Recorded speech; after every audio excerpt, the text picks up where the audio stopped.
All right, it's beautiful out. I was just outside a few minutes ago, and I almost forgot that just a week or so ago it was just oppressively hot out. Heck, even like just earlier this week it was oppressively hot out.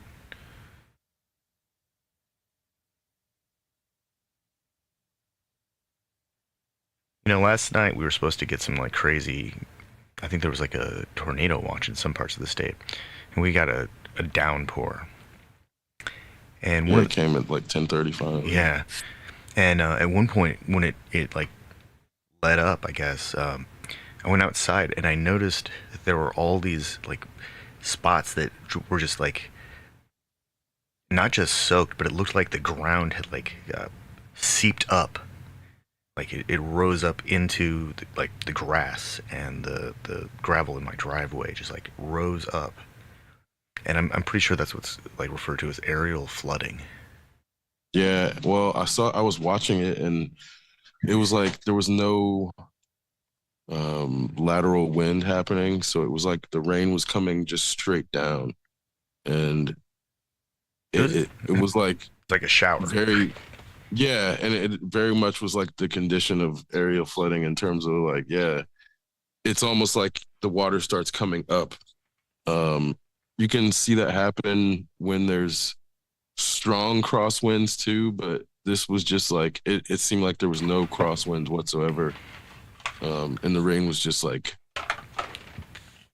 it was coming down really hard to the point I thought it was hailing. But no, it was just the rain.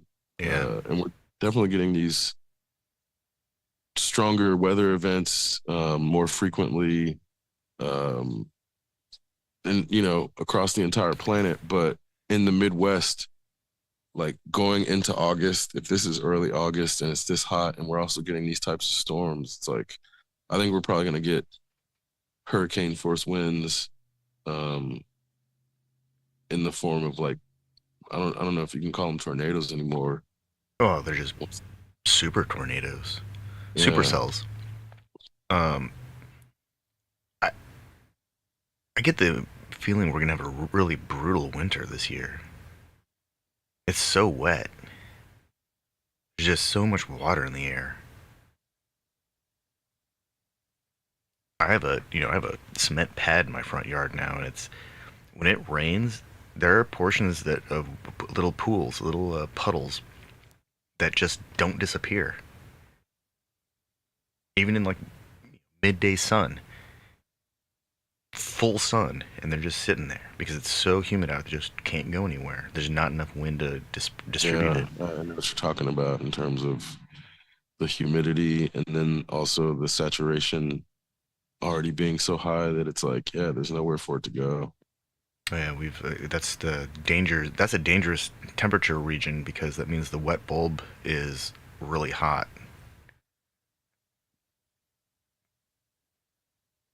I think that this is just. I think was it last time I said something about how every so often I keep seeing marketing about this will be the coolest summer for the rest of your life.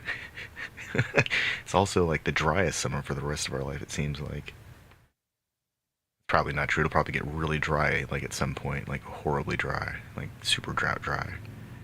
Well, and I think it's also um, a function of the jet streams not colliding. So like part of the country will be like extremely dry and the other part will be extremely wet. Whereas if it had been more distributed, it wouldn't be such extremes in each region. And that's like, um, I don't, again, there's a lot of things contributing to it, but the jet streams have definitely shifted over time. Whether it's due to human caused climate change or not, it doesn't matter. It's definitely changed. Yeah, Well, and this is where like a lot of the storms, inland will stay inland longer and they'll cause flooding damage. And then the storms on the East Coast, like depending on which direction they're going in, it's like sometimes they'll go up the coast and develop into snowstorms, and sometimes they'll come inland and then go out into the or redirect into the Gulf and then go out and then come back stronger. So it's like there there are no pun intended perfect storm spots that if a storm comes in on the right trajectory, it's just gonna like wreak havoc and potentially do it twice. So there's this really Um, interesting thing going on. I'm looking at Windy's humidity and wind map right now, and right now there is a kind of a vortex just hanging out over the Midwest. It's yeah, touching the yeah, bottom of Lake Erie and Lake Michigan, and then it's also there's another one adjacent to it just above Iowa and yep, and Wisconsin, and these things are just cycling into and out of each other. And then there's another, and those are kind of pulling in a lot of moisture from wow, like northern central Canada, and then it's just no wonder it's so weird. All of the heat is being cycled right back into Texas. Uh, yeah. it's all being cycled And back you into see Texas. the it's funny in terms of like, I mean, no, nothing against Texas, No, but no. I mean, Arizona, like the they're Four Corners is getting getting hit hard right now. yeah, and the crazy part is they're getting hit in ways that their infrastructure isn't capable of handling year round, whether it's like with the intense heat in summer or the snowstorms in winter that are way worse than they would anticipate if they were anticipating snow at all.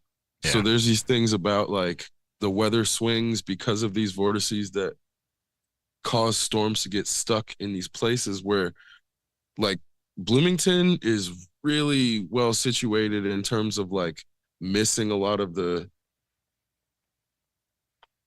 cycle storms. And if it gets caught in one, then they're really bad because it's like if a storm is strong enough to get through that vortex and make it through to Bloomington, that means it has a lot of energy. And by the time it gets through here, it's going to be like earthquake causing, you know? And it's like, in terms of every thunderstorm doesn't cause earthquakes. Um, but the middle of the summer overnight Midwest vortex supercells, that shit like shakes your residence. It shakes the ground that your residence is built on. And those are the ones where I'm like, they've gotten more intense. And when they hit, depending on if they are horizontal or vertical, it like affects how long they stay here. And the more vertical ones, I feel like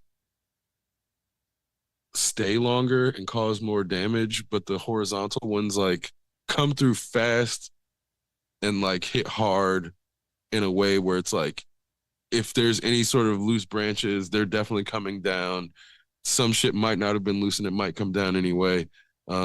Shit might go through walls. So there's like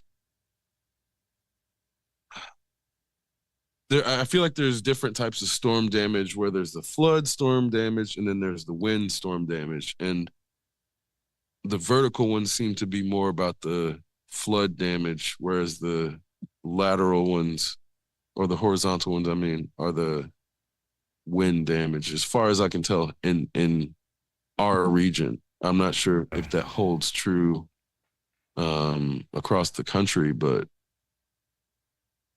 and and further, I feel like there are places within like Bloomington, like where you live is like on the border of everything. So it's like you might see it, but you're not necessarily going to be in the heart of it. And so it's like you're not going to necessarily get the worst damage of either one of those types of storms. Man, like when And I it's remember when like, I lived like in the heart of downtown Bloomington, when it storms, it's just all the same everywhere because it's there's so much concrete and the distribution of buildings and trees is really consistent. It just it just happens the same way.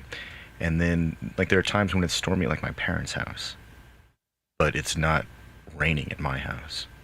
And I'm only 4 miles away, 4.5 miles away, and I'm on top of a hill. So I know that yeah, altitude, relative to like sea level, I guess, it actually plays a factor in this. And then the distribution of trees, because when if you store a lot of heat energy, thermal energy in concrete, which does a really good job of storing energy, um, that's going to have a pretty dramatic impact over the air directly above it. And I think that, like in my experience at least, the times that I've been in the woods when there's a really big storm, granted it's terrifying because you're surrounded by trees that are making noises that you don't expect trees to make, but on the forest floor it's a lot calmer than it is in the city during the same kind of storm. oh yeah, I've been in the forest after a major storm, and the trees make crazy noises when they're like on the verge of breaking, Yeah, the or they're like croaking noises and leaning. Yeah, it's like some shit. You're like, did that tree just like scream? yeah. Like, Or you think you hear or is a it Yauta. groaning? Yeah, like, yeah. Did anybody see three lasers? I thought I saw three lasers. But then it's like it'll make a noise and then be in a spot where you're like, this doesn't look like it's about to fall over, but judging by that noise, this seems like it's on the verge. And then it'll be like another 6 months before a storm hits, and then it finally falls. Yeah. Um, Or sometimes they just make noises and they won't fall over. Like the yeah. freaking walnut trees in the forested Hmm. lot next to mine, they just make noise. They're definitely dead. Yeah. Trees are pretty cool like that. Some of Well, them, and that's where, like, I guess the definition of dead is like, mm, like when there was the 6,000-year-old tree that they cut to see how old it was, and they're like, actually, we just killed it now. It wasn't dead. The way they like make it seem as if trees are dead because a lot of their outer tissue is not necessarily like living. Um, well, I guess not all trees, but a lot of trees in terms of like you'll see the ones in like Louisiana where there's no leaves or anything green on the top, and it looks like they're all fucking dead, but it's like something's holding on. So that's where I'm like, I feel like our limited view of what constitutes life is making us like misascribe things like trees, which is also where it seems like there's a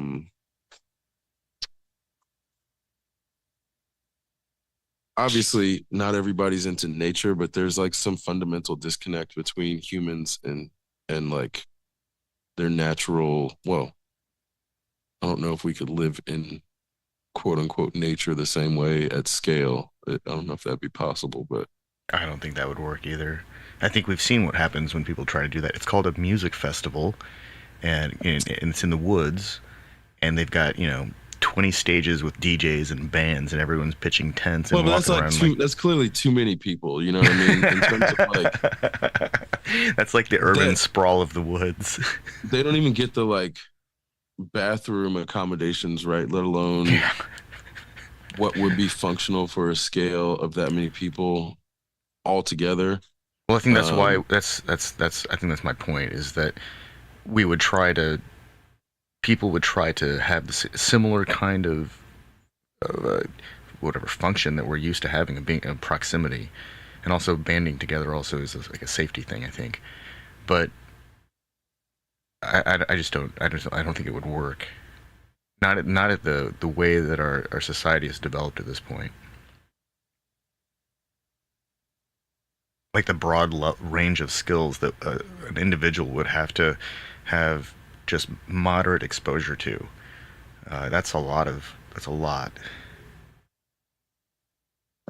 Well, I think those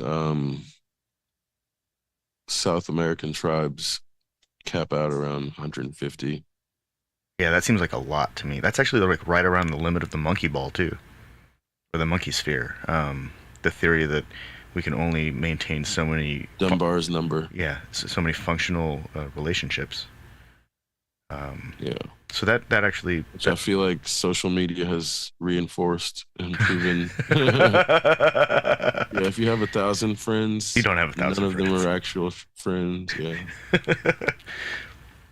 I think If you that have 1,000 acquaintances, like how many of those people have has that person how many of those people's homes have that has that person been in? The numbers probably like can count on both hands. hmm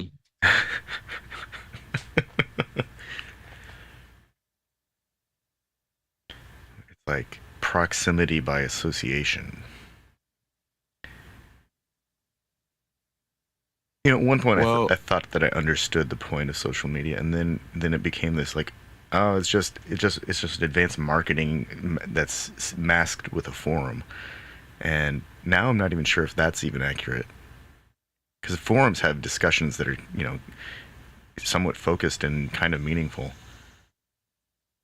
I mean, I think that's how it was meant to run from the top down, or the tool they thought. But the way I perceive it as being used and perceived by the people using it is by if okay, let's say for example, I'm on Facebook and we're friends and you read my posts.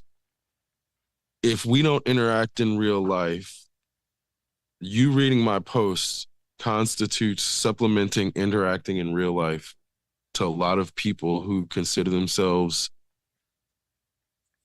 not chronically online, but also don't consider themselves poor at maintaining relationships.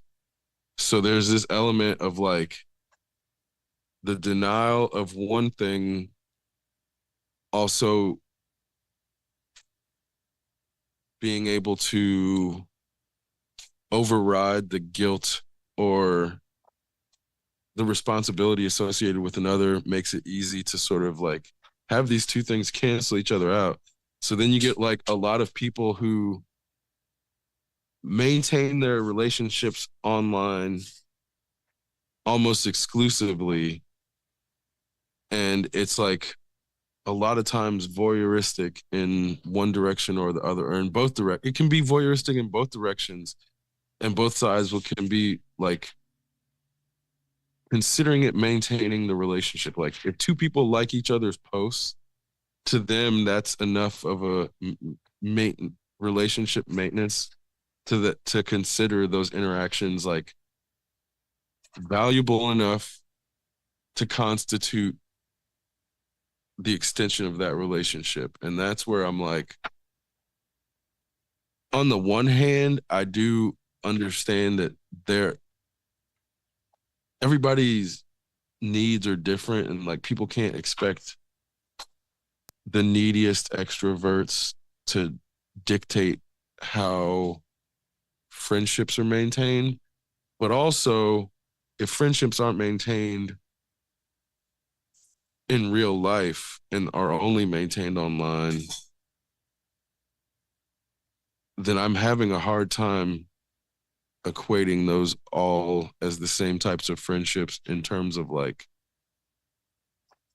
I have people who I'm friends with online who I've never met in real life, who I value as friends, but due to that physical gap, I can't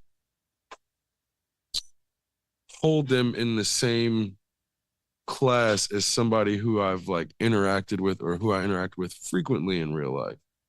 And that's where, not to say that digital interactions are less valid or valuable than real life interactions, but there's a lot of context that you can't get and a lot of editing that happens in online interactions that It's not one to one. It's not apples to it's definitely apples. not one to one, It's like but it's six also to not one or something. synchronous. It's not Yeah, synchronous. it's Like it's you've an never really spent asynchronous. synchronous time with that person. Whether you're like, if you're going back and forth in real time, that's still not really synchronous. Like even if it's happening in real time, it's not synchronous. Um, in that synchronous actions can't be edited. You know, like it sounds absurd, but that's the one thing that really distinguishes synchronous and asynchronous. And it's like once something becomes edited, it's no longer synchronous, which is where Yeah. like Saturday Night Live, if you go back and watch an episode that's recorded, it's called Saturday Night Live, but it's not fucking live anymore, even though it's called Saturday Night Live. Even though it was recorded live, there's been some editing done and it's no longer happening in real time. So there's this thing That's where why they say like produced live in front of a, or for produced in front of a sure, live studio audience.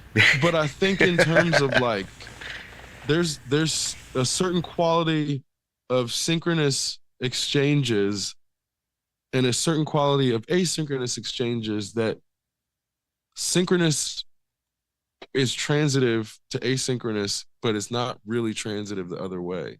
And I think it's hard for people to even think about that, let alone like conceptualize what that means in terms of like if you've never had an unedited interaction with a person, like you've never seen them unfiltered or interacted with them unfiltered. And I don't mean like it could be the physical filter in the face or whatever, but that filter on that person allows them to shape how you see them in a way that synchronous activity doesn't give them the capacity to filter. So that's where like somebody wearing makeup is not the same as them using an Instagram filter. Even though the end result may be similar or even the same, it's not the same thing. And that's where like makeup can run and like, yeah, they can make Instagram filters to mimic fake or to mimic makeup Fake running, up. but that's not how digital makeup works. So like there are a bunch of things about and this is also I think why when you have like virtual creators trying to push the overlap between the two spaces, um the romanticization is on hyper realism, it's not on hyper virtualism. And I think that should tell us in terms of like if virtual worlds are trying to be hyper real, that's inherently because the real world or the real interaction does intrinsically hold more value to the average human, but that does not mean that it's actually less valuable once the brain can't tell between the two. So that's where it's like, if we can get to a point where the technology crosses that uncanny valley, it may no longer be true that the real is inherently more valuable than the digital.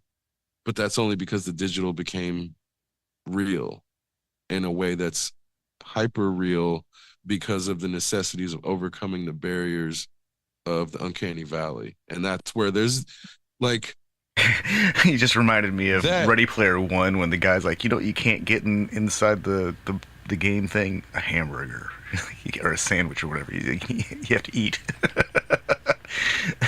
which to me, I think that would then be like not the, That's not even an issue, really. well, that's not the highest um like evolution of the digital then, because in Star Trek you have holograms that they can eat. that that can be consumed to then um give nutritional like what was it?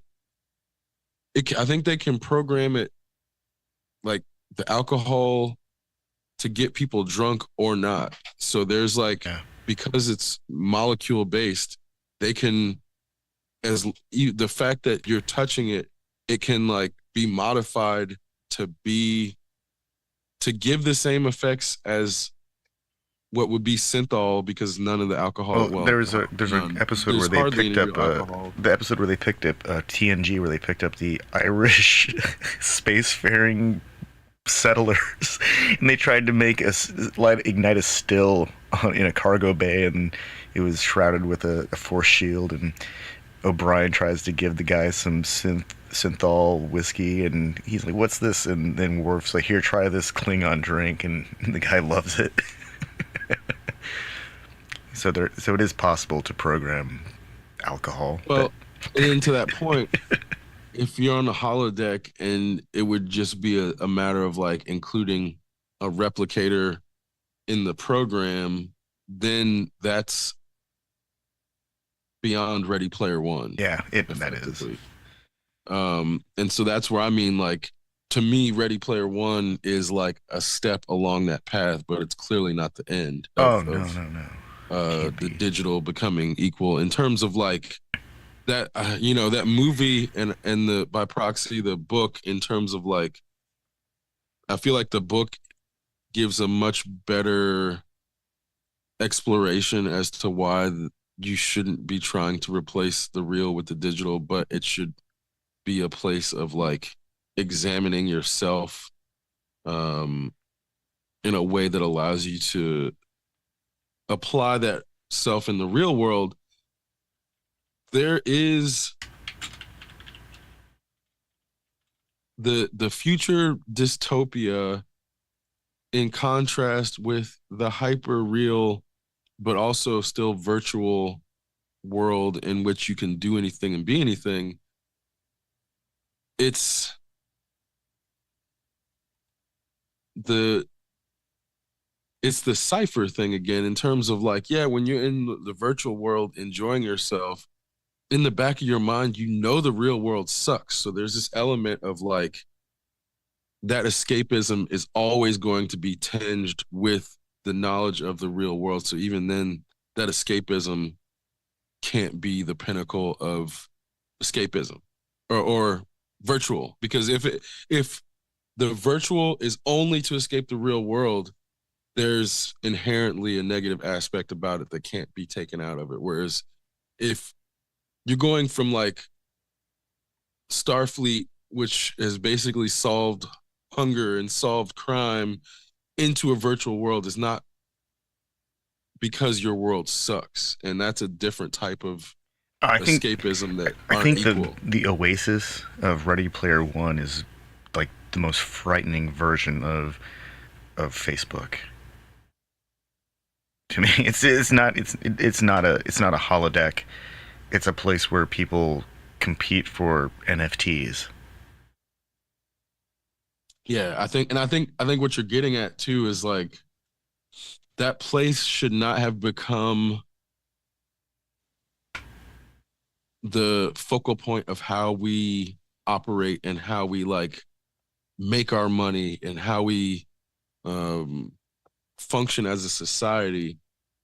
It's like it should have been an extra layer to go in and have fun, not to be like work layer. And I Yeah. think when you have the oasis in which people, what would have been fun, have to go in there to try to like get a way to survive in the real world, the fun, like you can do fun things, but it's not because it's fun, it's because you have to do it to survive. And that's like definitely a hellscape, and that's why it's dystopian, but also why it confuses the shit out of me when people like don't get the morals of those stories and are like, oh, I want a universe like Ready Player One. Like, hold on, which part?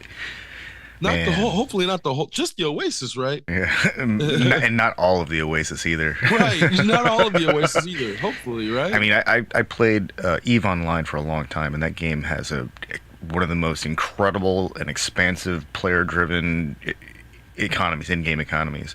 And when I first started playing, it was still possible to.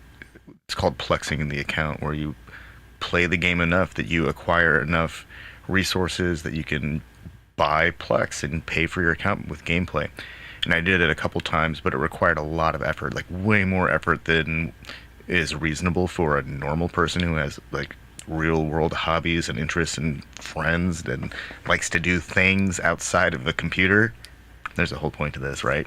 So at one point there was it was like a I'm not sure if it was like an economic collapse or there was some kind of embargo because I wasn't that dialed into the economic side of the game. I was just trying to explore wormholes and find cool shit to build things out of. And at one point, all of a sudden, everything became super expensive, and it became impossible to plex the account. It was just didn't happen, and that was okay because the game was still fun for a while, and then it stopped being fun because it became work. It became a job. I found myself part of a corporation that all they did was mine rare resources and then build heavy machines for you know deep space exploration. That was kind of cool, but when you spend a month sitting in front of a big machine blowing up rocks and you're just sitting there waiting for it to mine rocks, just mining. It's like, man, I basically built a crypto mine that doesn't give me coins that I can, translate into real world currency, and it doesn't even give return enough to turn into Plex to pay for the account, to pay for this time that I'm spending running this game. I'm sure that they were running some kind of like Bitcoin mine type situation on the back end. Like on everyone who's running the game is like, oh yeah, by the way, we didn't tell you, but you were also mining crypto for us the whole time. All that ISK that you were spending on stuff in game, yeah, we kept that. I mean, it wouldn't be surprised if that's actually what happened. But at the same time, the company that makes Eve has a lot of subscribers. I think at any given point they've got somewhere between like 15 and 20 something thousand players on their server because they run it all off of one machine. So that's kind of impressive. But Wait, it's just the entire only one server? they've got one server. It's like a giant Blade server, but they've got everyone's in the same server environment. Unless you go into the test environment where you don't get to keep your build, you can just build whatever you want. But if you're in the actual game environment, you're online with, you know, tens of thousands of people because that's how hardcore that game is. The economy is shifting every clock cycle because somebody somewhere on Earth just made some economic exchange, and it might be an actual like whale who has expansive resources because they're the head of an alliance of a corporation, and they can change the value of in-game commodities like just with a few keystrokes. It's a fascinating game. It's incredible. Like some of the most incredible stuff happens at a level where there's no space travel involved. It's all behind closed closed sessions where people are just configuring whatever they want their giant space stations to start building, or whatever ships they're amassing so they can engage in some kind of act of aggression on a rival corporation.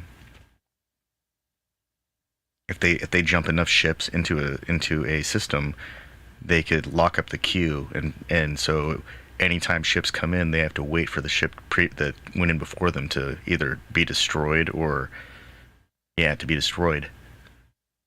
Fill the buffer up. It's nuts. Yeah, that sounds pretty insane. Because just thinking about that in comparison to No Man's Sky, where it's like They try to give the illusion of that, but it's nowhere near that at all.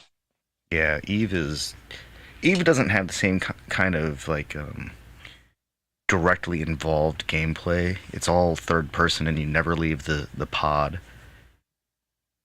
There was a short period. Well, there was a period of time where you could get out of the pod and walk around an apartment, but you really couldn't do anything. There you couldn't do anything in the apartment that you couldn't do in your ship, and so they took that away.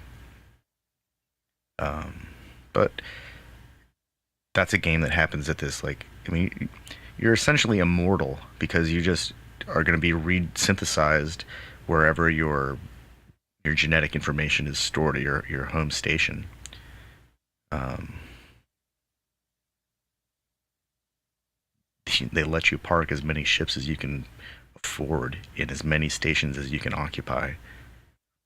So as long as you want to play, there's a way to populate stations all over the Eve galaxy of New Eden with ships that you can just use. It's actually really fun, like in a highly conceptual way of organizing and planning, but at the same time, it's a few miscalculations, or you're just a little bit late when you scan a system, and then someone shows up and they blow your ship up. That could have been like anywhere from 2 to 10 hours of looking for resources, flying all over the place to gather stuff up that you buy on the market, and then assembling a ship. Could be weeks. I spent like months training to build a a really like a really incredible like a reconfigurable ship. And but right as I got to the point where I could actually build this thing, I just lost interest in the game. So it's like that's months of my life that I won't get back, and I won't get to enjoy the outcome all what all that time really represents because it's just eh. I'm not bitter though. The game is really cool. Like I enjoyed the crap out of it, but at the same time, Star Trek Online has a more fun story. It's a lot more. It's simplified. The in-game economy is complex, but it's not nearly as complex. There's no corporations. You're either part of the Federation or you're part of the Klingon Empire. You're from the Jem'Hadar, or there's a limited number of groups that will interact with each other. Be Romulan, but um, it's not quite as uh, it's not quite as intense in my summation. It's a lot Not easier as to much get. of a simulator, It's not as more of much a of an game. yeah, it's more of a game, less of an economic engine simulation. Yeah. Um, and that's really actually that you just kind of put the spotlight on it. Um, Most of the activity in Eve supports the in all of the activity in Eve supports the economic engine. Um, but everything in the Star Trek Online game is about the story, and everything else is just grinding through like the battle portion of the story over and over again. Whereas grinding in Eve is like mining a rock floating around in around some seriously distant Lagrange point from a system's star. And you might hang out there for 10 minutes, and you might hang out there for an hour, and nothing happens. Or you might show up, and then some pirate shows up and blows your ship up. And there's like, you know, in real world money, if people actually spend money on this stuff, it can get really expensive. There have been battles in Eve that were like valued in the hundreds of thousands of dollars, like US dollars, Wow. spent on spaceships. Hundreds of thousands Crazy. of dollars I valued. guess I'm not surprised that that shit happens, but it doesn't Mm, make it any less crazy hearing it. it's insane. Hundreds of thousands of Well, because I dollars. know people spend a lot of money on like World of Tanks or like World Yeah, of Battleships and yeah. shit like that. Oh, it's just like that. I guess it's like anything, anything like that. So, It's World of Tanks, but three-dimensional. Like in turn. oh, I guess there's somebody made a game called Pay to Win, and it's just like everything is a fucking transaction. But I guess it's I didn't like check it out, or wasn't gonna actually try to buy it, but it seems like it's satirical. So Yeah. I just pulled up a top 10 list of the worst offenders of free to pay to win games. Um, Warframe, I've never heard of that, but it looks cool. Candy Crush, Final Fantasy. Yeah, I don't know what that is. Oh, it's a Grand Theft Auto. It's a Reloaded Ruin Runs. Oh no, APB. Clash of Clans. It's like that's like a freemium game that's beholden to my heart. I loved that game for a while. I never spent money on it because I just thought it was absurd. It seemed like the kind of thing that get really people get really just like bent out of shape on though. Star Wars Battlefront, Diablo. I didn't realize that was a freemium game. the original. Oh no There's no, another. Diablo Immortal. It's Oh, okay. yeah.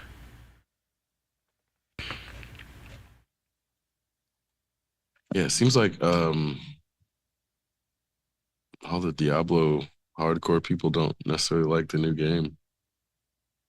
Yeah, I think freemium kind of ruins a game like Diablo. You have to kind of commit to a game like that, and pay to win apps on Google Play. Oh no, this is what you were talking about. Holy crap! It's called Pay to Win. Yeah. Yeah. Yeah. Which,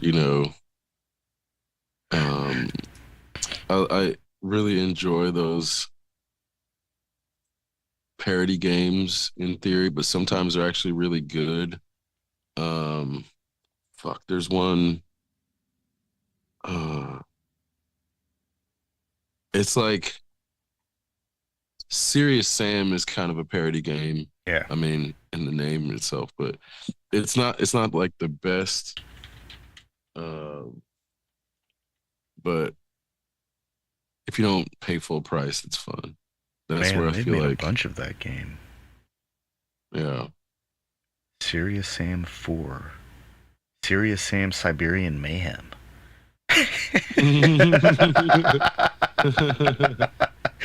I feel like they're I wouldn't even call them modern.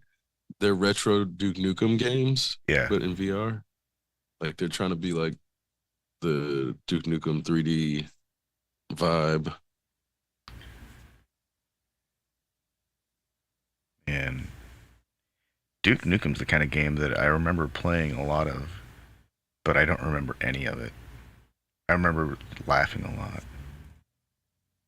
Doom is the same way. I remember playing that game endlessly. Same thing with Halo. I mean, I remember bits and pieces, but a lot of it's just running around with the screen rotating in front of me and things blowing up. I can't remember very many of the times that I've piloted an aircraft in Ace Combat either, and I've played that game a lot too. So it's not like I don't recall games that I enjoy. It's that I don't think I have memory for that.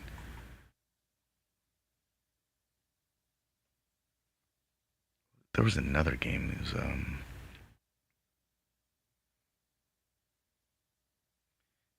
like Team Fortress. Oh yeah, I played that a little bit with Heidi.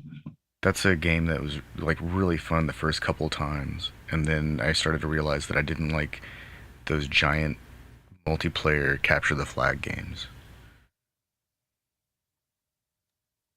Yeah, you really got to coordinate with people on that. Like, Yeah, it only works in a LAN uh, party. yeah, I just tried to go in and like, lone wolf around, but it just doesn't. You have to really get in the fucking Discord chat or whatever Yeah. and communicate with people for it to work on that game specifically. Yeah, it's I've only ever seen it successfully played by a group at a LAN party. And there was one guy had this it was like a beige box, and his computer was just like the most overclocked bad mamma jamma thing ever, and it was just faster than everyone's computer. He also probably had like, really serious neck. I don't know. I can't remember the extreme details other than I just remember hearing people like cursing because they got like knifed or something. It's like back when not everyone had the fastest network card or server grade processing power and unlimited RAM. Well, because even then, I remember when PlayStation Online on PS2, I think it was two, yeah, it was SOCOM. Yes. Um, it was like,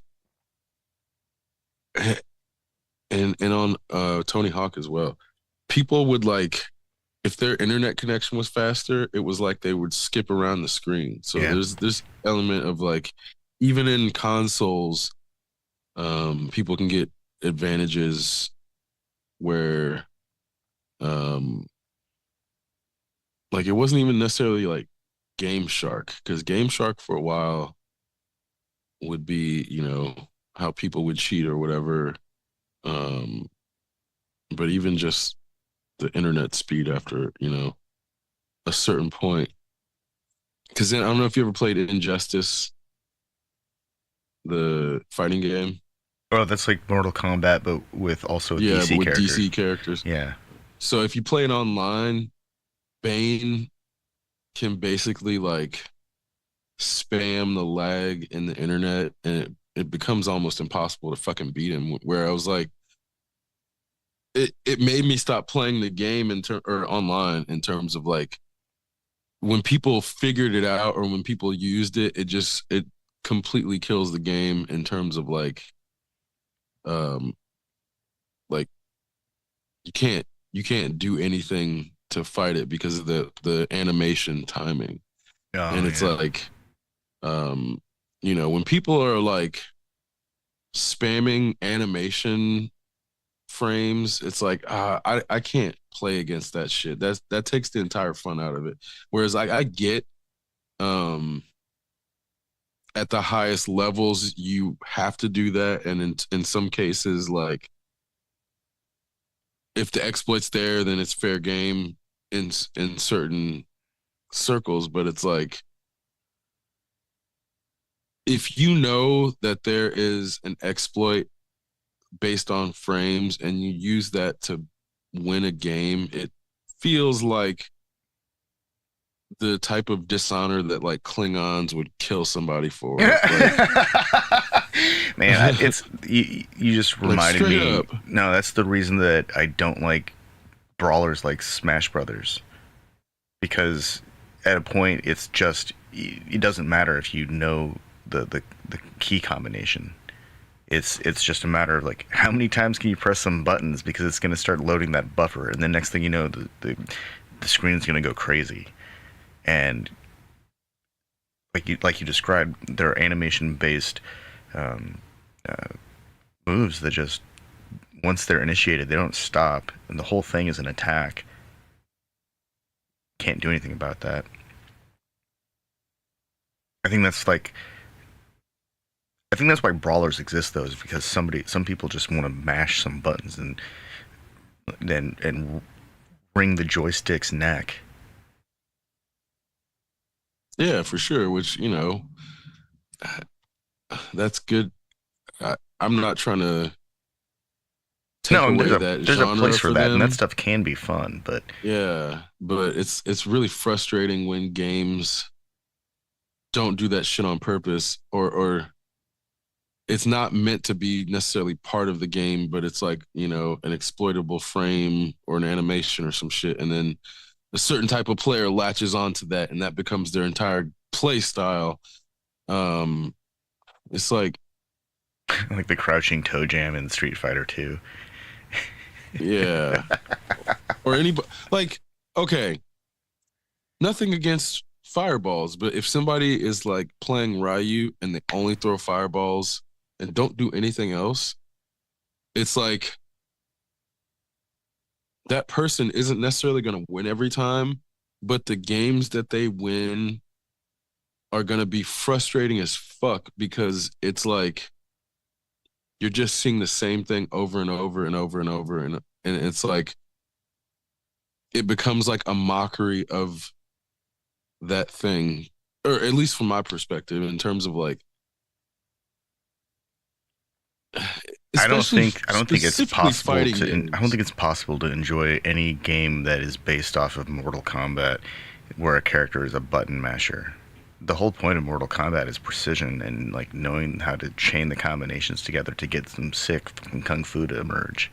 or Killer Instinct or some shit Killer like Instinct's that. the same way. And that's where I'm like, it's different if it wasn't fighting games, but these things are like explicitly about tournaments of honor and shit half the time. So that's what I'm like, you're gonna go into a virtual tournament of honor and do some dishonorable shit. It's like I think that's why it's so egregious and annoying when people spam moves because that's what it's not. Of course, it's possible, but that's why it's funny. And I don't know if you've seen the Mortal Kombat movie, but they fucking make fun of that person Yeah. in terms of like it was actually pretty genius of like somebody in a Mortal Kombat movie to just do one fucking sweep move over and over, and it kept working. Where you're like, okay, if it's gonna keep working, yeah, keep doing it. I get it, which that's why it lands as a joke. So I think that was the 2021 Mortal Kombat, right? yeah, Yeah. I thought that movie looked great. have you seen it? Yeah. Yeah, I yeah, was trying to make sure we were talking about the same thing. yeah, yeah. Because there have been a few of these few Mortal Kombat movies, and this one's like a good reboot, and it's not like the Sub-Zero movie, which I also enjoyed. Um, I think it was considered a success, even though it was like most. I think it went straight to streaming I mean, because of COVID. it's a Mortal Kombat movie. I don't think anyone expects it to have like a big theatrical impact. Let's see. No, it Well, I did. don't It went in even. IMAX. Okay. It was featured in Dolby Cinema, IMAX, 4DX, and then it went to straight to HBO Max. It looks like, and then it was released in Netflix in 2022. Huh. I think if you go to HBO Max and like that's pretty good. HBO tends to select properties that are desirable and diverse, and they need all they can and everything they can get because Disney owns Marvel. Oh no, it released on HBO Max at the same time. Yeah. Oh, as the theaters, So yeah. yeah, that was I think the issue in terms of like um with Got Black Widow $42 million in the and United States and 42 million in other territories. 84 million is a pretty good return. How much did it but the cost to issue make was it? like with this movie and Black Widow, they were upset. I mean, it's not the same company, but Yeah. people were upset that they were getting lower theatrical releases because it was going to streaming at the same time. Um, but it's obviously COVID is happening too, so like it's hard to say what is the direct cause of this not necessarily doing as well as they hoped, but context, it's clearly not bad. Like I think Hollywood has readjusted in a bad way in terms of like if you make a movie that costs more than $100 million, if you don't make $1 billion, it's basically a failure, is what it seems like, because the marketing ends up costing sometimes as much, if not more, than the budget for the film. So it's like if it costs 100 million, you're gonna have to make at least 300 million to basically call it a success. If not, like at that point, they're not gonna call it a success because they're gonna compare it to fucking Spider-Man and Avatar. So it's like, what was it? Black Adam made 300, almost $400 million, I was but it's just looking at considered a Black flop. Adam. That's funny. I just, But I just thought about that movie made almost $400 million and is considered a flop, even though The Flash made less on a bigger budget. And obviously that's a flop too, but they're not the same level of flop in that Black Adam is not, there's like successes about it. It's not a complete failure, whereas The Flash is a complete failure at the box office, an abject failure. how much did Black Adam cost to make? Well, the issue was the marketing. Oh yeah, look. Oh, okay, here it says that their That was the break-even point issue was going to be $450 million to break even. because of the marketing. The marketing was like, Oh my! yeah, like it's fucking absurd because this is where I'm like, what are they doing on these marketing campaigns that's costing as much, if not more, than the fucking movie itself? Because yeah, that's why Black Adam is considered a failure. Because they overmarketed it. I mean, I technically only, you know what I mean? Which Ugh. it's like I don't even know if it's technically over marketing because that's what all these marketing budgets look like. It's not unique for Black Adam's marketing budget to be that big compared to the budget for the film.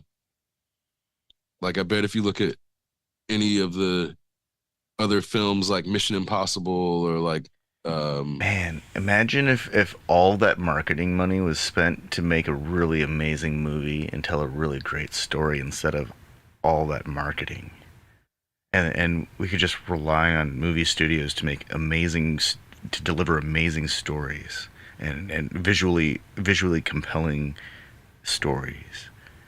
Like holy crap, they could like double filmmakers' budgets and then just have a freaking poster campaign, an internet poster campaign. They don't even need to do any freaking trailers. Just tell us what it is and like three sentences about what it's about.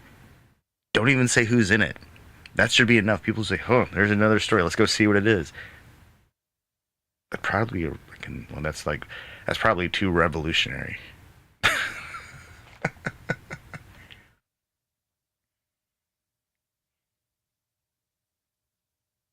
That's why we can't have nice things though, because of the unnecessary expenditure of marketing. If they're spending more on marketing than they are on the actual product, then there's something really wrong with the product.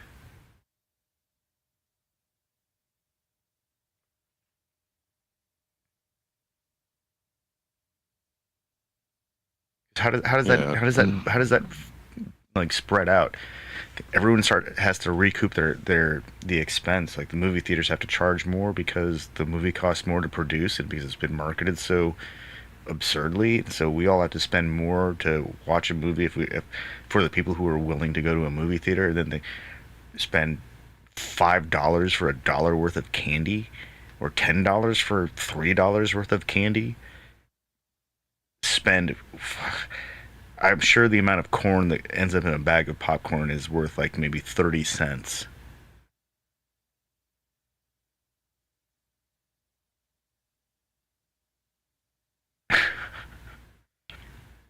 so Mission Impossible 7 cost 290 million to produce. So I'm wondering what their fucking marketing budget was and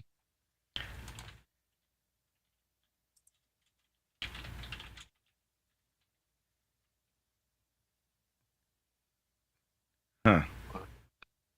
it's so hard to find. Well, hold on, because then I think there's other um like news outlets aren't good, but there's like box office numbers that is pretty good about making shit clear.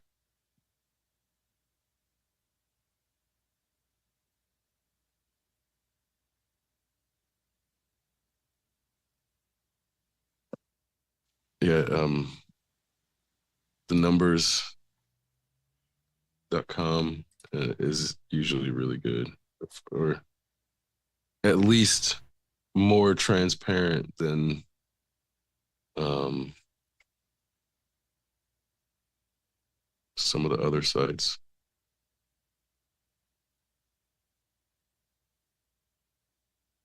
Let's see. Oh, Tom Cruise was going to get paid 12 to 14 million up front for that movie.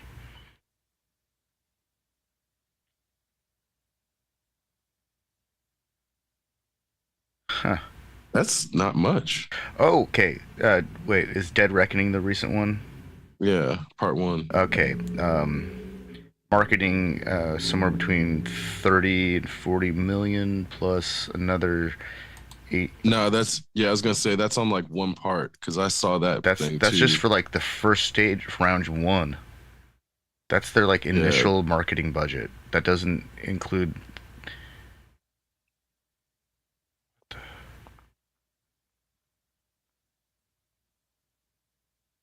Why are they spending that much money on it? Like I don't even. Oh man.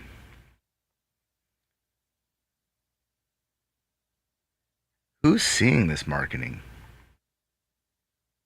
I mean, is this the stuff that ends up on YouTube? I'm pretty sure that like Oh, so okay, check it. I wonder if they're trying to make it seem like this movie is a success so far, but because of the marketing budget, I wonder if they wouldn't be able to claim that because it's so high that they like I think what is it worldwide it's not cleared or half a billion yet.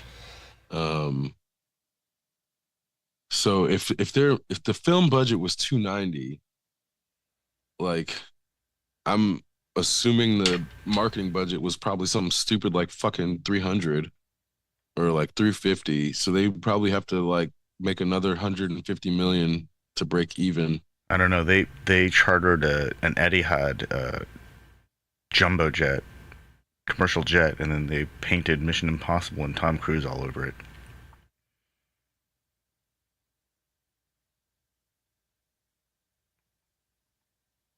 They've got a really expensive airplane that they're using for this marketing. So check it. It needs to make between 750 and 800 million to break even.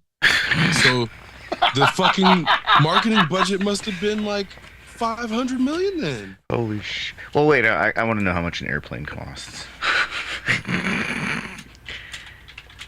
Cause then it's like this film might not break even. That's fucking insane. Because I think again, that's why it's so hard to find the actual marketing budget for this film because it's damn near twice the budget of the actual film from what it looks like. That's something. This feels like we. This feels like we found the money laundering in Hollywood. It's in the marketing. Obviously, like if money laundering's happening anywhere in Hollywood, it's in the fucking marketing because this doesn't make any goddamn sense that it costs you more to market the film than to fucking make it. Oh, so it was a 7879 Dreamliner. They usually come in to the tune of $338 million. Did they buy it? They bought a Shit. $338 million airplane. No wonder they have to come up with $800 million to break even. They bought a commercial jet. Tom Cruise has a pilot's license, multi-engine pilot's license. He can probably fly one of these things, or wants to. So of course he wants to figure out a way to buy one of these things. Dick. I mean, hats off to the guy for doing his own stunts and being able to fly airplanes that are the size of a freaking 787. Jeez, that's such a huge They're aircraft. gonna make him fly fucking commercial flights if they just don't make their fucking money back. It's gonna be a goddamn pilot. Don't make that money back, Tom. Okay, we pay for your training. You gonna fucking use it. Oh man. Oh man. They bought a $340 million plane. Well, if there it is, they're doing real dumb shit. That's Hollywood for you. Buying airplanes. They can just charter airplanes from now till like the end of their all of their careers, and they'd still have spent less on airfare than $340 million.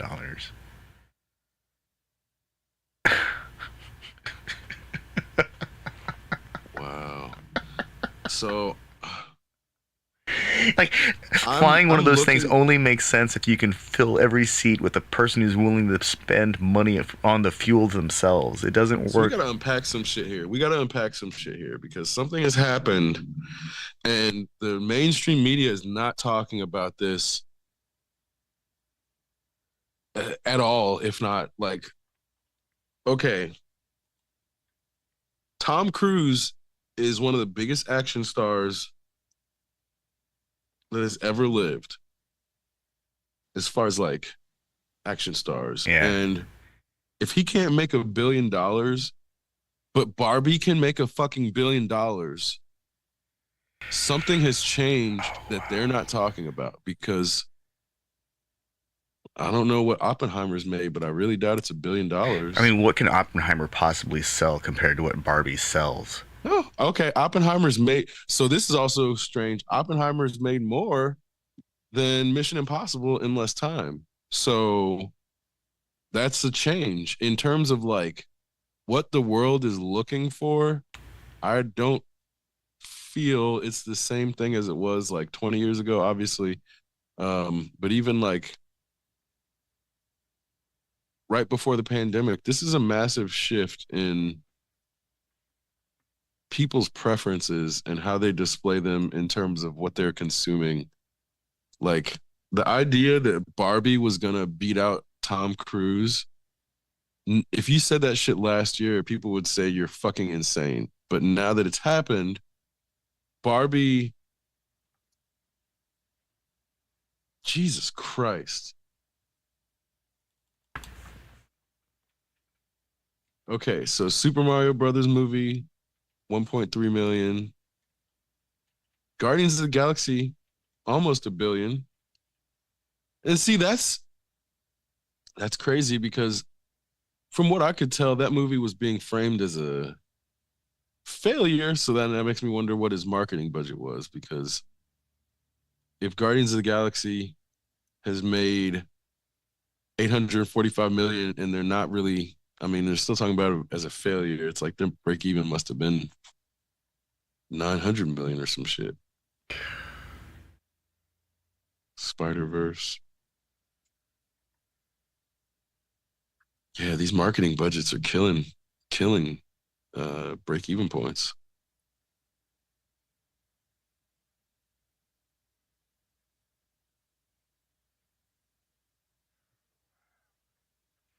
Yeah, this is just.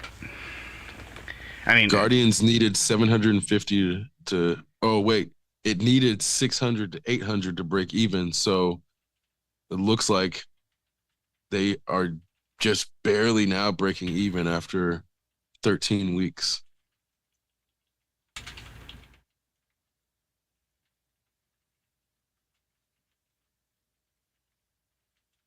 Which again, this is a massive shift in the display, undeniable display of consumer power in terms of like 15 years ago, like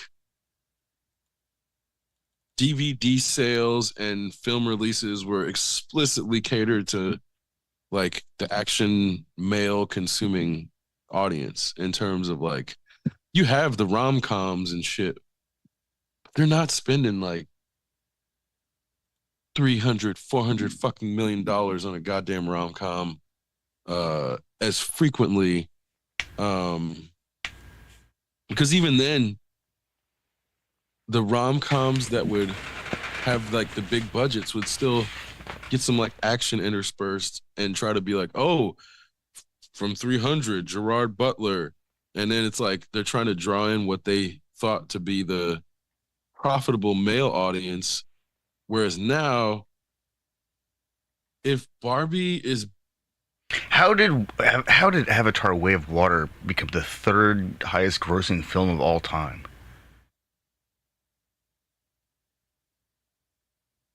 It made $2.31 billion world globally. It nudged Titanic out of the number three spot, which was produced in 1998. Man, that makes me feel even older.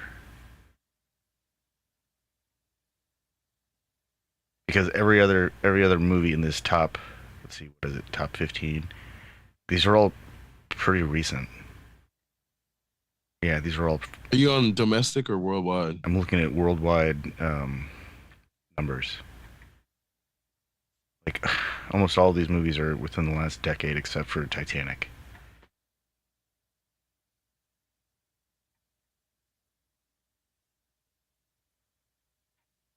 Which of all of them, I feel like Titanic is the only one that is not explicitly aimed at men.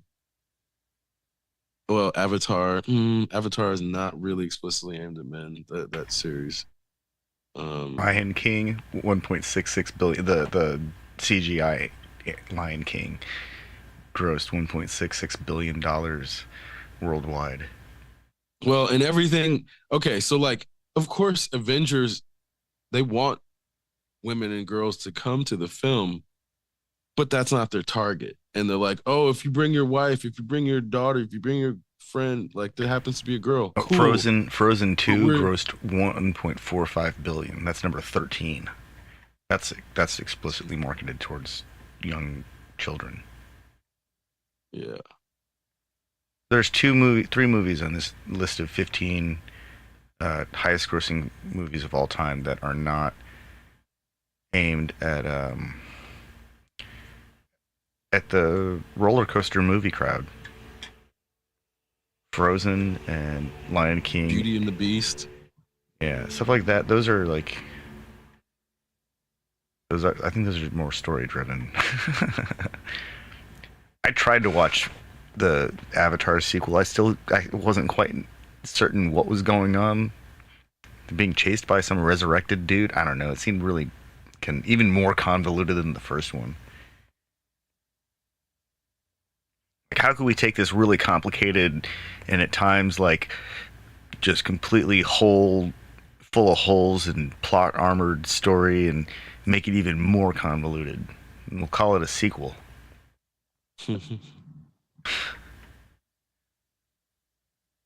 So make them ride on the back of giant flying fish. Yeah, that'll make sense.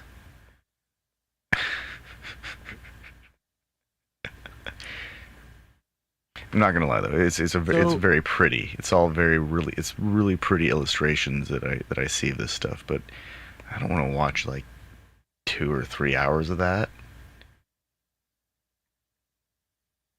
well, okay. Something also is standing out to me about this list in terms of like, this list is all about domestic lifetime gross Yeah. or worldwide lifetime gross. And that's all about commodification. So looking at a lot of these properties, a lot of them are really conducive to commodity spinoff where like some of them like Inception, you're like, I think there may have been some action figures. I don't know, but they weren't. It doesn't seem like necessarily that conducive to like commodification. Whereas like Frozen, they're doing Happy Meals and shit like that. Um, or like uh Twilight Saga, it's young adult novels, but there's gonna be like towels and fucking lunch boxes and all kinds of shit that people are gonna buy that's licensed So from the Twilight Saga that Inception's not gonna get. So so I see a lot of that on this list. I bet like there were a lot of heightened interest in miniature boat assembly went during around the time that Titanic was released. I bet that happened because with like Hunger Games, um, It happened. archery had a big bloom in terms It of happened interest. before Titanic. And I want to say, Well, uh, James Cameron's was crazy. it Hunt for Red October? Oh Something sure, happened before Titanic where somebody else had a boat and a bottle, and that like it became a it boat definitely in a was a bottle. thing for a while Yeah, with like building shit in bottles. So that's like I feel like Titanic was peak that. But I think something like maybe even like I don't know, Gulliver's something there's like something else in pop culture that was like slightly pre-Titanic that I think got the the ship mini in a boat bottle building. thing. Yeah. But it was like it was super mainstream for like 3 to 5 years. Like I don't know what it was, but building a boat in a bottle meant you're super sophisticated in tropes. That was the thing.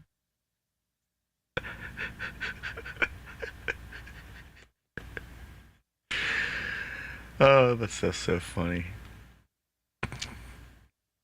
Well, let's see. First mentions of objects in bottles dates back to 1719. That was some high art.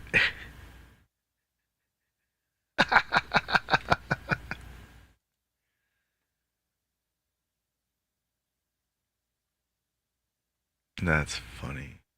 Okay, so the first documented antique ship in a bottle dates back to 1784 and was created by Giovanni Biondo. Ooh, that's a Venetian sea captain who dedicated his works to the Venetian Navy. Huh.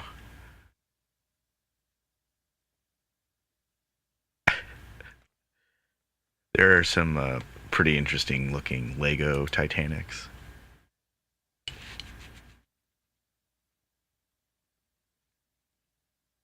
You can get a Lego Titanic right now on Amazon for $34. How many pieces? That feels like it's gonna be really small. Yeah, it's real tiny. The Lego, the Titanic edition Lego Creator Set is $680. So, yeah, Sounds more like it. yeah. No, this. Oh, it's not a Lego for $34. It's just a tiny little resin cast. It was sitting next to the Lego thing. Sorry. Yeah, no, $680 for a gigantic Titanic Lego set. That seems about right. It's a Lego 10, shoot, 10,294. How many pieces that is? That's like gotta be insane.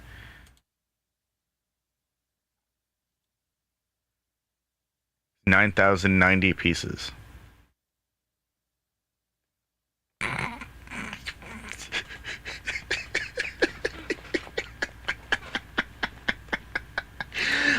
Oh my god, it comes in a box that's the size of a microwave.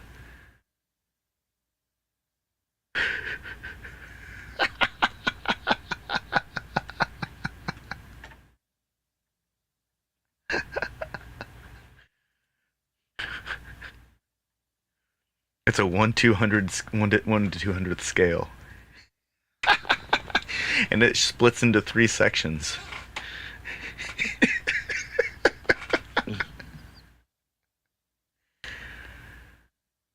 Holy crap. Okay, so it's So 53 there's an inches long. episode of Next Generation called Ship in a Bottle that happened 4 years before Titanic. So that's where I mean, like, that had become a trope Yeah. in media and by mid 90s, heavily to the point where I'm like, I don't even think they had a ship in a bottle in that specific episode. But I think the Oh, episode, that's a really fun episode. That's one where they trick Moriarty into thinking he's like being beamed out of the holodeck through new yeah, technology, and they yeah, just yeah. put him into an active holodeck mini holodeck Hmm. program. They tricked the viewer pretty well too. Let's see if there's a Lego iceberg.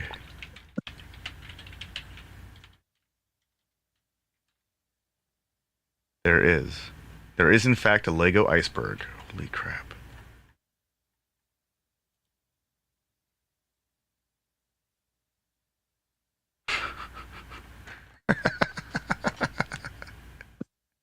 Too soon. Too soon. It's 5,658 pieces. You're like a person who gets both of those it, it, in a dark it place. has a wooden door.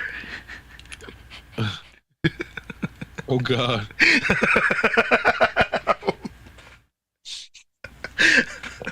Does it fit one or two?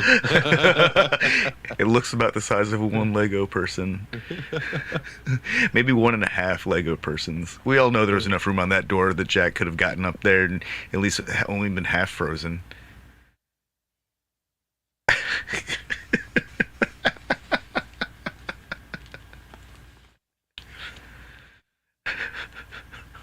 It's fucked up. I wonder if we're gonna see. No, no, not seeing it.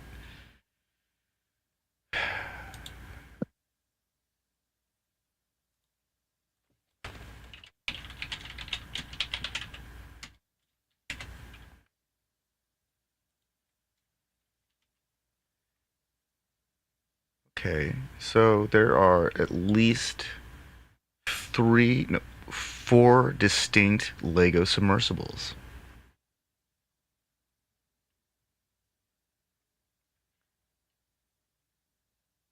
Are they robotic? Well, I've seen the there's Five, definitely six. like a submarine I've seen Oh, because I thought about getting it. there is one that has Um, it looks like it has. it's like an RC Yeah, it looks like ish. it actually is could be controlled. Yeah.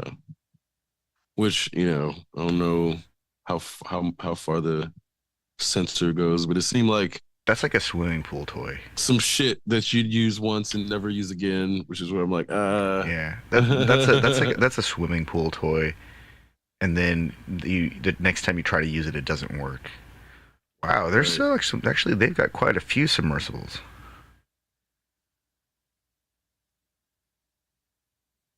I'm trying to see if there's one that looks like the James Cameron submersible.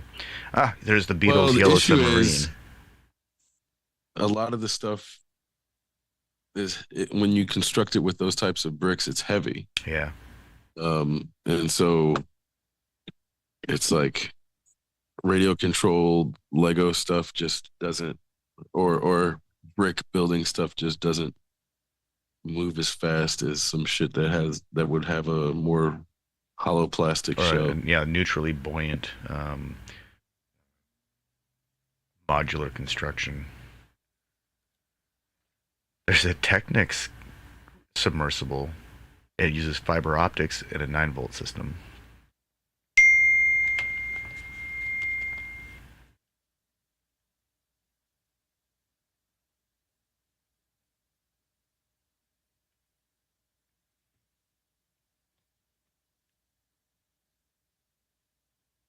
But that it totally reminds me of that Community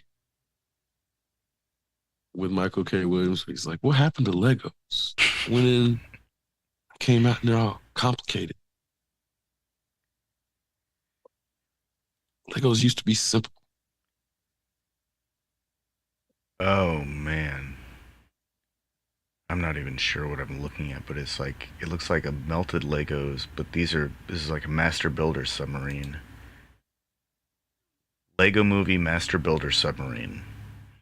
This is quite possibly the most bizarre looking Lego assembly that I've ever seen. It's actually it's actually really cool looking. Well, some of the non-Lego brand brick building stuff is really cool design where you're like, why isn't this more popular? But then you realize it's actually popular in Germany or some shit. No, this is for like Lego Movie. I Japan. found Oh, like I a know, I know. I'm Flickr saying, stream for but just there's like Kata, there's like oh yeah, like Roblox and the various robot, yeah, but alternative block a few systems. and there's like other brands that are they're not as big as Lego, but they're big enough where they have their own following in other countries, where people are like building those.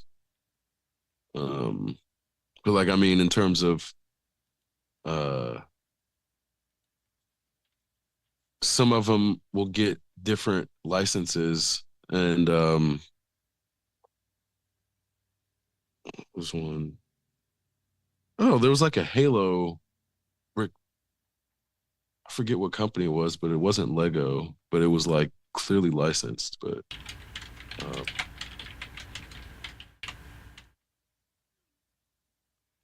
Blockaroo. Mega, yeah, Mega Blocks. I had some Mega Block stuff. yeah. Mag Blocks. Picasso tiles. But like the Mega, it doesn't even really look like building blocks to a certain degree. Like it looks closer to model sets. Oh yeah. The Nephili's Bad Boy Steam Train Building Kit. This looks like a model. Does not look like Legos, but No, it's all blocks. yeah. And there's like, okay, there's like a Halo um Hornet with 291 pieces. It doesn't look like fucking Lego. Or I mean, it's not So Lego. speaking It of doesn't look ships in like a building bottle blocks. on Amazon, there's the Yeshin Yeshin Pirate Ship Building Kit Sailboat Model Set. It's $162, and this thing is 3,653 pieces, and it looks like it belongs in a giant bottle. This Well, thing, they sell those kits at like Michael's now. yeah, Not that one, but things shipping like a it. bottle kits. Yeah, Here is a which is micro like, building block of the classic gardens of Suzhou architecture set for mini building blocks, building bricks model, $60. I'm just looking at Amazon for Lego alternatives, and it looks man like it. I would have thought it was like a Lego set. These are definitely not Lego sets. 4,200 pieces for a miniature pagoda.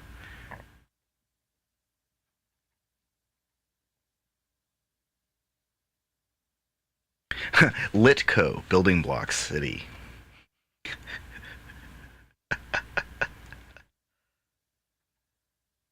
Oh man.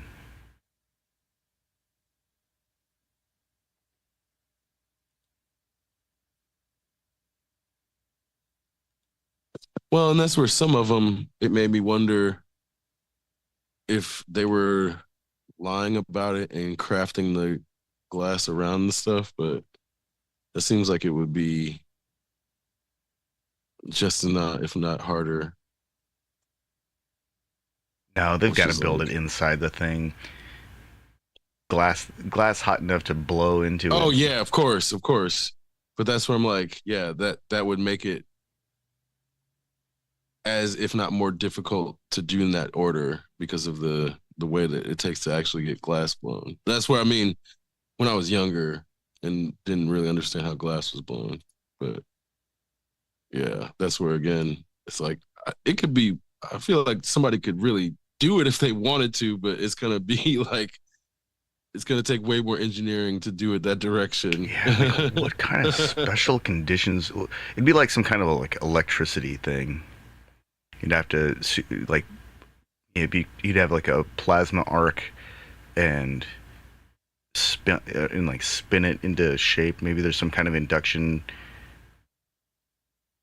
Yeah, there has to be induction Or if it's like involved. suspended from a steel wire or some shit, Even then, I think and there has to be induction involved somehow to make the kiln hot enough to heat the whole thing up. And then there's got to be some kind of inert gas that's involved to prevent the thing from exploding. Oh, that's just like a incredibly challenging idea. How do we fit this? How do we blow this this bottle or this glass bulb and insert something into it? That's real. That's real interesting. Actually, I watched a video of spun steel um, tank, like for oxygen tank, and it starts with a cylinder, and they run it inside. They sit a coil, an induction coil, around it, and get it just completely red hot, and then they spin it around and then roll the edge in until it does a seam weld at the end of the spinning piece of steel, and it's just electricity in this extra hard piece of metal that just rolls it over onto itself. There's a way to do this. There has to be a way to do this. But that thing still got, hot enough to spin weld some steel, so that's pretty crazy. Maybe it's not induction.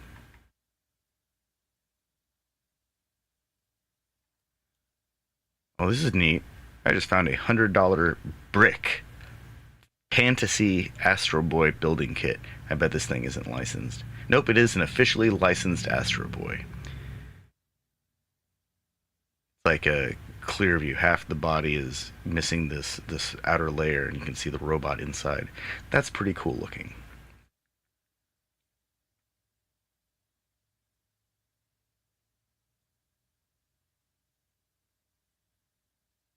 Yeah, um, it's always cool when they do multi-layered stuff Yeah.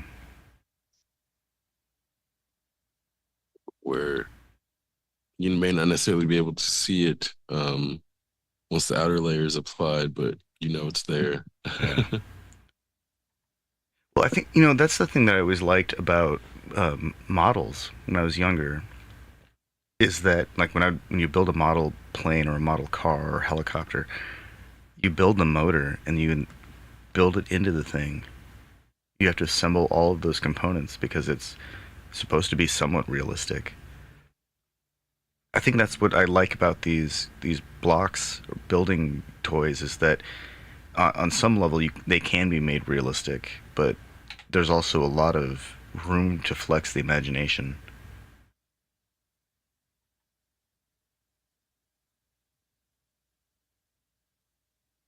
Yeah, and I think in that,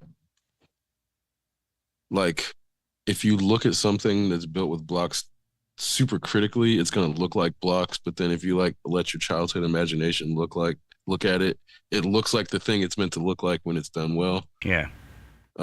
Like the Batmobile, I feel like is a great example in that the Lego Batmobile of the recent one, it looks damn near exactly like the fucking movie.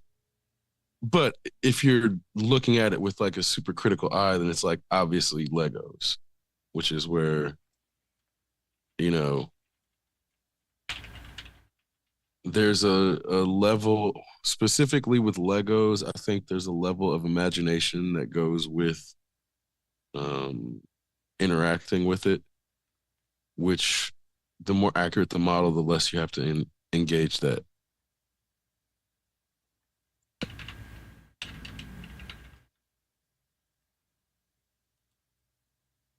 Yeah. So in 2019, um, a Lego builder named Josh Hanlon, um, no, Nicholas Kramer, sorry, he built and displayed at Brick World a Lego Red October and USS Dallas, and they are huge. And then the Red October, it looks like there's a cutaway on the back, and you can see on the inside of it.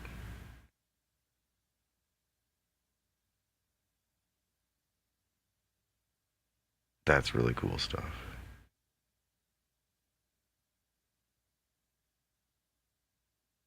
That's really, really cool stuff.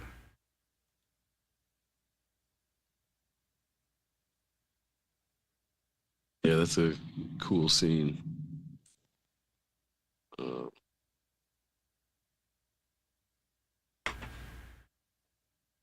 it's also cool when they do these builds from their own design, and it's not necessarily like the Lego specific design. Yeah, those Because I weren't feel like Lego. Those weren't Lego sets. Those were no, built by yeah. a person who had to really. They have enough imagination and Lego pieces to execute their idea.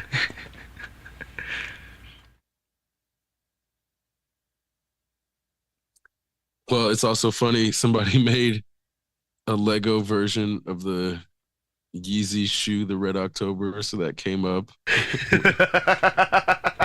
But it looks like the fucking shoe. It really does.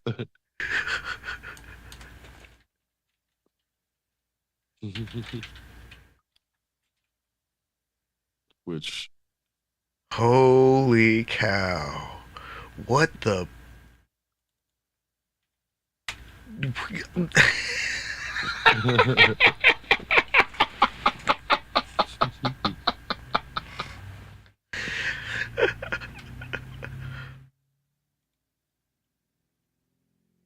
That's really which I don't know. impressive.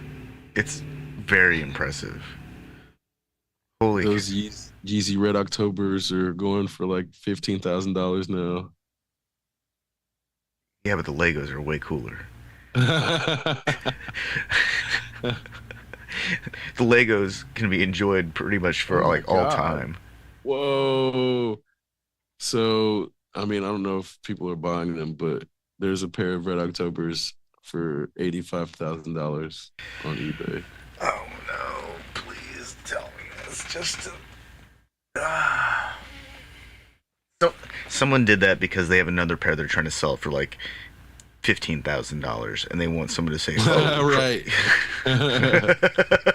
Yeah, the lowest I'm seeing is like 11,000. I know my cousin has a pair of them. I know he's fucking happy.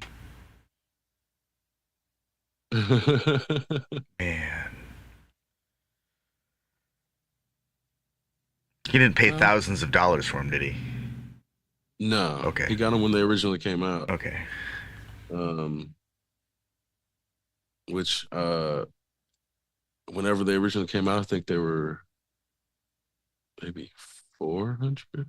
That's still a lot, but not thousands of dollars a lot. Oh no, there's a child size like a toddler sized Oh, they looks were like 245 like a when they first came foam out. like a croc for kids though that look like it. Nice kicks. Can't I find this thing? Nike Air Yeezy 2. They're like blown foam like Crocs it looks like. They've got a kid size version or toddler Oh size yeah, version. those Crocs. Yeah. What? Why is he making more Crocs? That's like the weirdest market. Well, it's wild in terms of before these got super valuable, he was still doing like design, but it was when these like shot up in value that they're like everything Kanye makes is gonna go up in value. So that's when he started doing those like fucking trash can jogging suits or Yeah. trash bag jogging suits and shit. And it's like he thought everything he made was gold, and that's where you get those Crocs. Yeah. Those. What was it? They were compared to jail slippers. Yeah. But then he,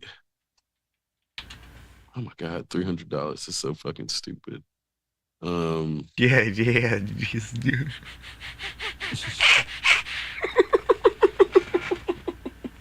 yeah, because then he went beyond the Crocs. It wasn't the Astro Boy, because I don't know if you remember for a brief period, people were wearing like the Astro Boy shoes Yeah. in real Those really life. ugly. They looked like they were Yeah. melting. No, no, no, no, not the ones that look like they were melting. These are straight like Astro Boy fucking oversized shoes. Oh no no yeah I know what you're talking about now.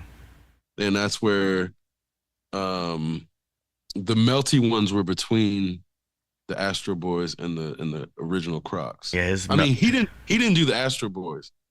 he was just But wearing them. he wore them, but he started down that line of like oversized plasticky design before the Astro Boys came out. I mean, obviously it's referencing the Astro Boy actual design. So whoever made the Astro Boys, I keep calling them that. I don't think that they actually call them the Astro Boys, um, but I just remember seeing like there was a month long window where they were trying to make it seem like people were gonna start wearing the Astro Boys in real life and shit. And I'm like, no, that's not gonna happen. Um, and they went away for sure. But the Kanye influence on design is definitely gonna be studied, if not already being studied. Yeah, Yeah. the So big if you red if you boots. That's right. yeah if you Google Astro Boy boots, that's exactly what comes up. No, Those are the ones I was talking about. that's what I just did that. I actually remember seeing something that looked like those before that before before any of this, like not even in the context um, of Kanye. There's a variation of these that are like extreme Arctic conditions boots. They're also called Mickey Mouse boots, except they're not Hmm. red, but they're essentially the same on the. But Kanye was doing that for a while too, Oh before these came out. wow! Because then he was doing like oversized clothes as Well, these are well. bigger than the Mickey Mouse boots. These are like Yeah. exaggerated, like comically large. But do you remember when Kanye was dressing like Roblox? Yeah, So Kanye was like the first one to start doing that specific thing. And that ultimately like spiraled into this. And also the melty plastic stuff. Cause like Kanye started okay, not him. He brought that design aesthetic into the mainstream in a way that nobody else had the power to necessarily do. I'm not saying he created that aesthetic or style, but it was definitely associated with him when he brought those ugly ass fucking Crocs because nobody slippers. nobody wanted to tell him it looked fucking ridiculous. Right. But then after like a year, people started wearing them. And so then it was like, It was oh, too Kanye's late. got the last laugh. And They, then other people started copying it. And then it got out of control because the copies didn't have at least the grounding in aesthetic principle that Kanye's shit had. Because even though if you don't necessarily like it, it's still grounded in like design principles. So that's where it's like you don't have to like it, but you can't deny it's designed well, um, even if that's not your preference. And that's the difference between him and the knockoffs. and we all appreciate unintentional comedy.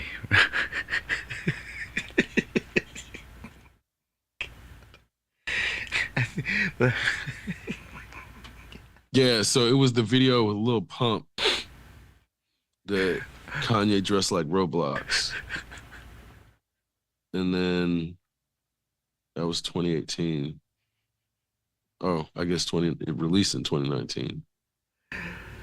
oh man, you know what's crazy is Feels that like so long ago. yeah, I remember seeing like concert footage of him like standing on you know really impressive stage. Like the stage itself is probably best described as a sculpture that he could just walk all over.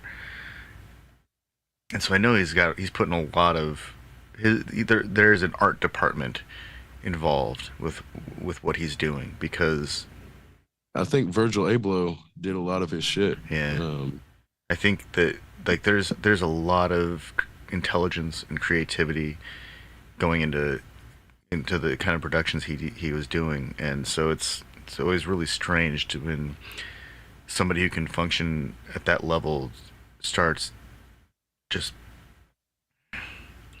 being even more batshit insane than what the public already perceives. So So Virgil Abloh definitely designed some of Kanye's sets, and I only even thought of him in terms of I remember Kanye like worked with him on some clothing design. But West Side Gun had like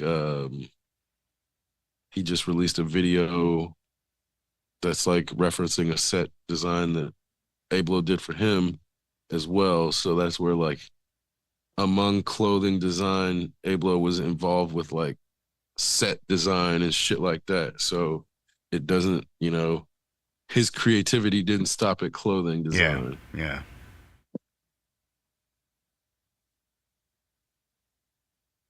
Let's see. Which is also where his influence is what a lot of people think of when they think of like somebody like Kanye, and you think of like him performing on the set, but it's actually like Abloh who set the tone or some shit like, and not to say that Kanye doesn't do that himself, especially when it comes to the music. It's more so like Kanye's image wasn't completely done by him, and he would like the fact that he was working so closely with people like Abloh is why I think his design aesthetics worked well beyond hip hop music, and it worked in like shoes and clothing, at least to get him deals. Not to say that again, people don't have to like everything he did aesthetically, but it's more so like in the same way Missy Elliott was exploring aesthetics in the 90s in a way that like was avant-garde but also able to set trends that were able to get grounded in other things that weren't so avant-garde. Like Missy straight up basically wore a trash bag in a video, and that's Yeah. like, it's not that the trash bag became popular so much as women who didn't want the focus to be on their bodies being able to do things to like visually take attention away from like what the audience was normally trained to focus on. And I think that's the difference in terms of like Missy was dancing and you'd focus on her, but you're not like looking at her and focusing on because of her size, like, oh, it's not making a joke about her size, or because of the perceived like uh preference for like curve proportions at the time.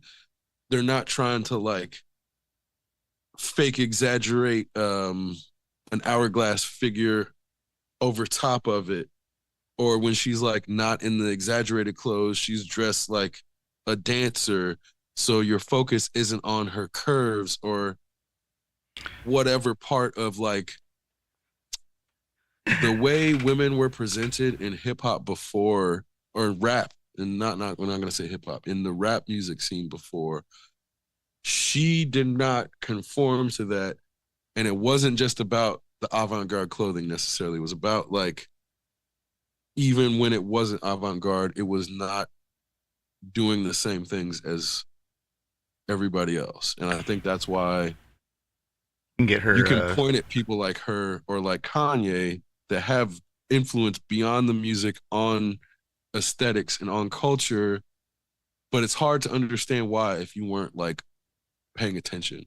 You can get a super duper fly costume on Amazon for $30. Huh. But you can make one out of some trash bags and tape for like $2. Some sunglasses from the CVS or some shit. No, no, I'm all about that route, but but they're charging $30 for trash bags and tape. Oh no, there's a mini USB fan to keep it inflated. Oh, okay. Okay, no, that makes sense. That makes sense. They're Yeah. selling a small fan and some tape and trash bags.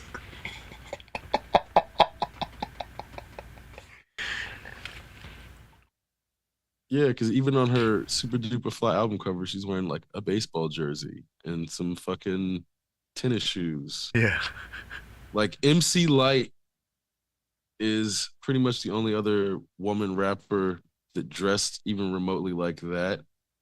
Um, but MC Light didn't go beyond rap, and whereas Missy did, and I think that's the issue of like Missy wrote for some of the best artists and wrote some of the hits, but also affected the culture beyond the music in a way that, like, again, the aesthetics.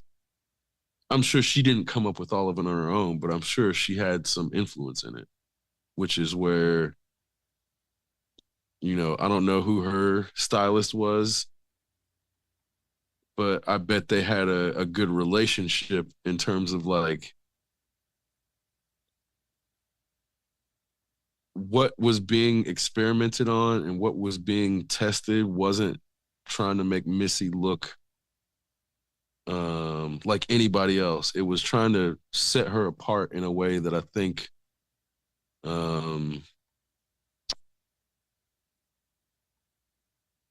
not many people have been able to pull off. Like, again, that's where you got to point at somebody like Kanye in terms of like, okay, um, who else? Cameron.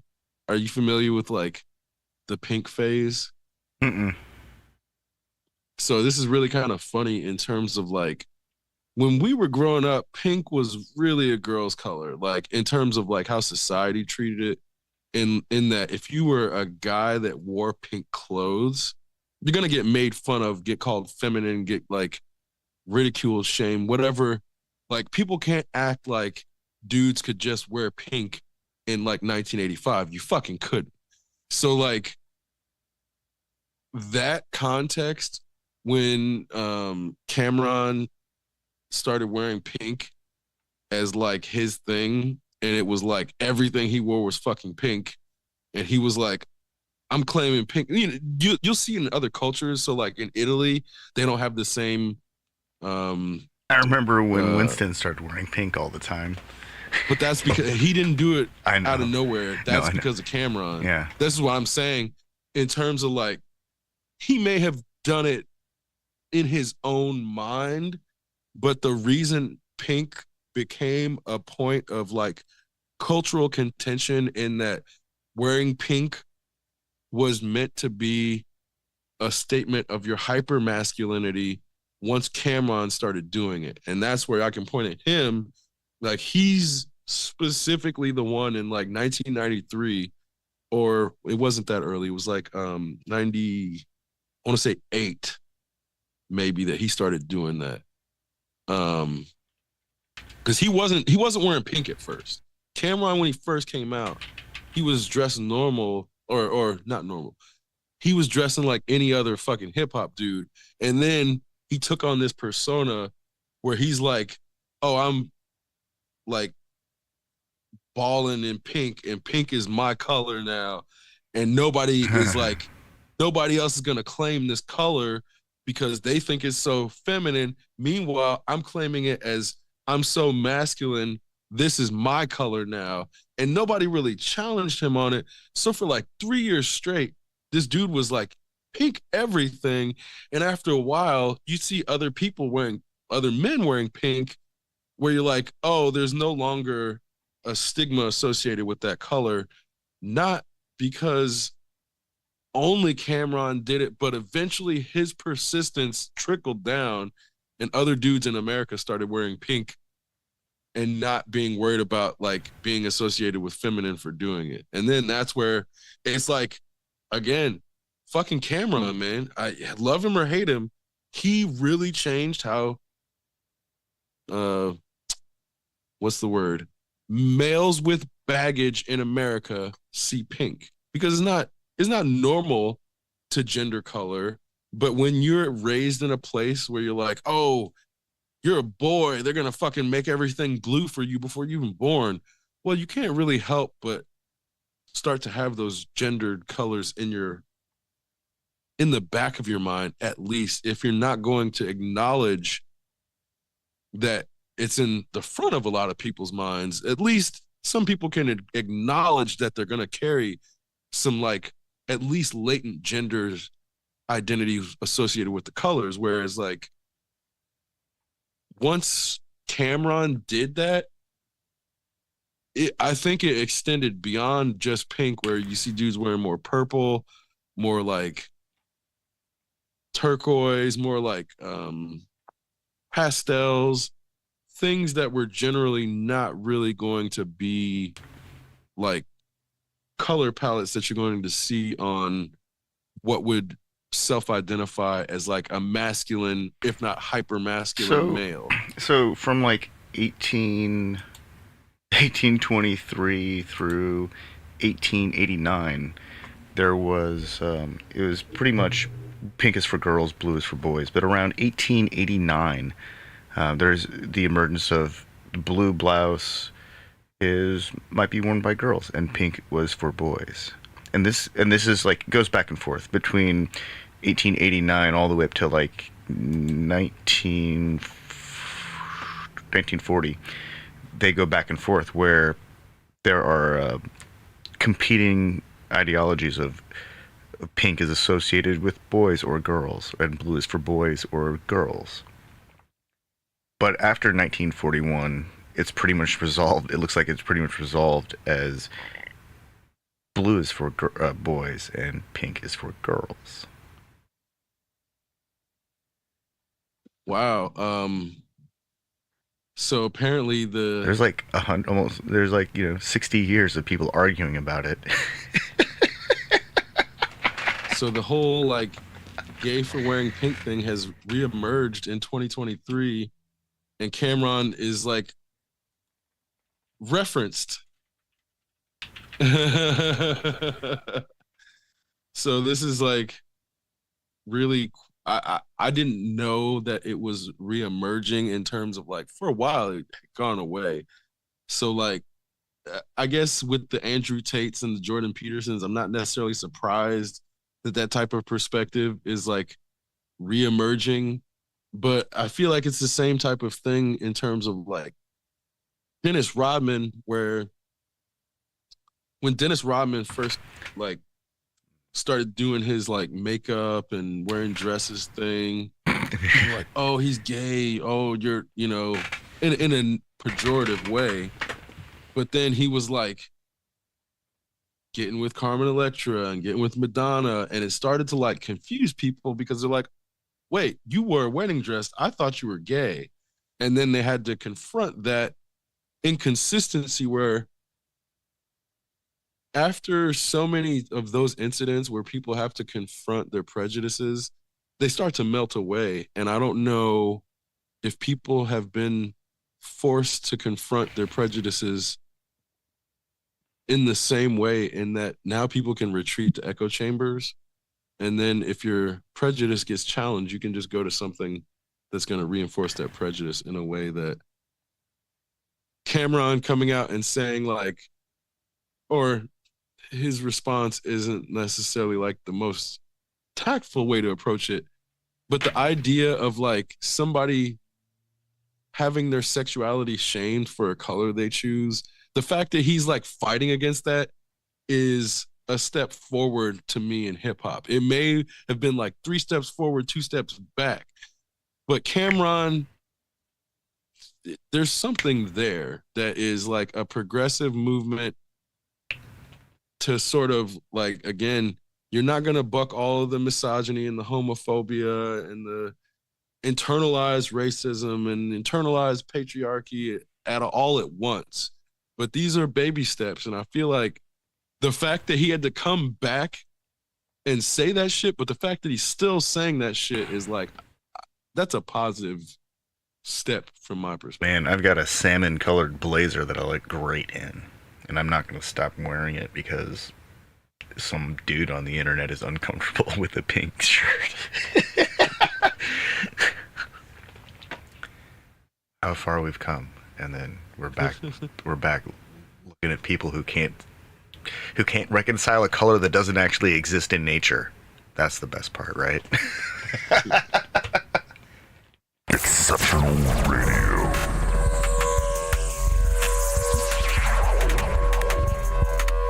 Exceptional Randos show is produced live in Sunroom Studios' Base Capsule. Remember to catch our Exceptional Randos live stream on YouTube every Sunday between 2 and 4 p.m. Eastern Standard Time. And if you have a story, idea, or question that you would like to share, we want to hear from you. Thanks for listening. Well, that was random. Exceptional Radio.